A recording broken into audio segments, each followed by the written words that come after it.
In this video, let's talk about how to use the Robinhood margin trading for beginners. So if you're new to margin trading within the Robinhood platform, in this video, let's talk about it. Now, the first thing that you need to ensure is you meet the eligibility criteria. So some of the criteria include your portfolio needs to be at least $2,000, or your portfolio needs to be or has to be at least $2,000, and you must also be a Robinhood Gold subscriber. Only if you match both of these criteria, you'll be able to use the margin trading within Robinhood.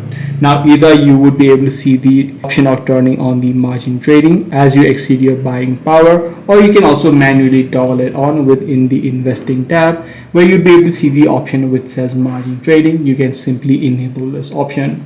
Now, once you enable the margin trading, you will be able to automatically borrow. So what I simply mean by that, if a asset costs more than your available cash, Robinhood uses the cash first and borrows the remainder against the margin buying power that you have available. So this is the automatic process, and as soon as you toggle on the margin trading within your account, this should straight away be enabled. So that's pretty much all there is to it. If this video did help you out, be sure to let me know. I'm gonna see you in the next one.